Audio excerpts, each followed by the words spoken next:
بولنے کے لیے وہ میرے دل کے بہت قریب ہے اور میں آپ کا شکر گزار ہوں کہ آپ نے مجھے موقع دیا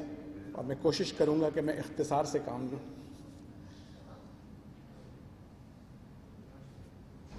1971 میرے لیے کئی وجوہات کی بنا قریب ہے۔ میری پیدائش ڈھاکہ میں ہوئی تھی۔ میرے والد صاحب ڈھاکہ یونیورسٹی میں پروفیسر تھے اور والدہ ٹیچرز ٹریننگ یونیورسٹی میں، اور 1964 میں نے P F public school join کیا۔ 1971 میں پاکستان ایئر فورس اکیڈمی میں کیڈٹ تھا اور 1973 میں مجھے کمیشن ملا۔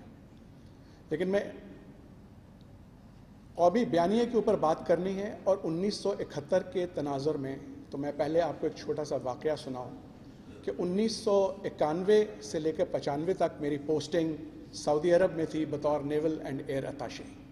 اور 1992 میں مجھے یوم آزادی کے موقع پہ پاکستانیوں نے ایک پروگرام ترتیب دیا تھا جبیل میں، جو کہ نیوی کی اکیڈمی، رائل سعودی نیوی اکیڈمی وہاں موجود ہے، لیکن دمام، جبیل اور دہران کے پاکستانیوں نے مل کر وہاں بہترین ایک پروگرام ترتیب دیا تھا جس میں سپورٹس بھی تھے اور مقابلے بھی تھے، اور بطور مہمان خصوصی شام کے وقت ایک محفل تھی جس میں قومی نغمے بھی سنائے گئے اور بیانیے بھی۔ لیکن اس پروگرام کے ہوسٹ ایک نوجوان تھے اور انہوں نے آ کے ایک لطیفہ سنایا۔ میرا دل دکھتا ہے لیکن میں بیان کرنا چاہتا ہوں۔ انہوں نے کہا کہ ایک صاحب تھے جو کہ ایک سوٹ کیس لے کر کے گھومتے تھے اور ہر ایک پوچھتا تھا اس سوٹ کیس میں کیا ہے، وہ جواب نہیں دیتے تھے۔ کچھ دنوں کے بعد وہ سوٹ کیس کے بغیر ہی نظر آنے لگے، تو ان سے پوچھا گیا کہ کیوں صاحب اس سوٹ کیس میں کیا تھا اور آپ کیوں نہیں لے جاتے؟ تو انہوں نے کہا اس سوٹ کیس میں پاکستان کا نقشہ تھا، اور 1971 میں جب مشرقی پاکستان ہم سے علیحدہ ہو گیا تو ہمارا نقشہ چھوٹا ہو گیا۔ ان کے اس لطیفے پہ میرا دل دوبارہ دکھا، اور شاید اس دن سے زیادہ دکھا کیونکہ جس دن سقوط ڈھاکہ ہوا تھا میں اکیڈمی میں تھا، ہم ڈیوٹی پہ تھے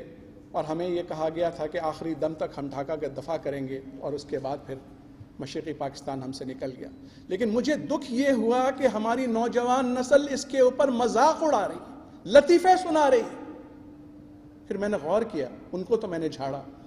لیکن میں نے غور یہ کیا کہ میرے جو بزرگ تھے ان کی کوتاہیوں کی وجہ سے مشرقی پاکستان ہم سے علیحدہ،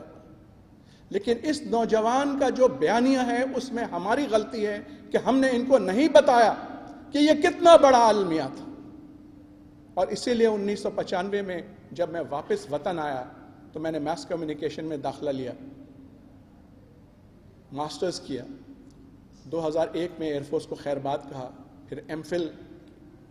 امریکہ جا کر مزید تعلیم حاصل کی، اور میں اب کالم لکھتا ہوں، کتابیں میں نے لکھی، تقریریں کرتا ہوں سیمینارز میں، اور یہ بیانیہ پیش کرنے کی کوشش کرتا ہوں کہ قومی یکجہتی کیا چیز ہے، کتنی ضروری ہے۔ مشرقی پاکستان کے حالات میں نے بہت قریب سے دیکھے ہیں۔ میری سگی پھوپھی اور 2 پھوپھی زاد بھائی درندوں کے ہاتھ اس درندگی کا شکار ہوئے جو میں اس محفل میں بیان نہیں کر سکتا ہوں، اور یہ سقوط ڈھاکہ کے بعد ہوا۔ لیکن اس کے باوجود میں آپ کو یہ بتانا چاہتا ہوں کہ مشرقی پاکستان ہماری اپنی غلطیوں، ہماری اپنی کوتاہیوں سے کھویا۔ نوابزادہ لیاقت علی خان جو ہمارے پہلے منتخب وزیر اعظم تھے، انہوں نے مشرقی پاکستان کو قومی دھارے میں قریب لانے کے لیے جو مغربی پاکستان کے صنعت کار تھے، بھوانی ہو گئے، آدم جی ہو گئے، اور اس قسم کے لوگوں کو انہوں نے کہا کہ آپ جا کر کے وہاں جوٹ ملیں لگائیں، کاٹن ملز لگائیں اور دوسری صنعتیں لگائیں۔ مشرقی پاکستانیوں کو اجازت نہیں تھی پاکستان کی افواج میں شامل ہونے کی اگر ان کا قد 5 فٹ 3 انچ سے کم تھا۔ ان کے سینے کی چوڑائی جو ہے وہ غالباً 34 انچ سے کم تھی، کیونکہ یہ چلا آ رہا تھا دستور انگریز کے زمانے کا جس نے مارشل ریسز کا کانسیپٹ دیا تھا. لیاقت علی خان نے پہلی مرتبہ یہ اعلان کیا کہ اس قسم کی کوئی قید نہیں ہے. اور جب ہی ایم عالم جیسے جانباز پاک فضائیہ میں شامل ہوئے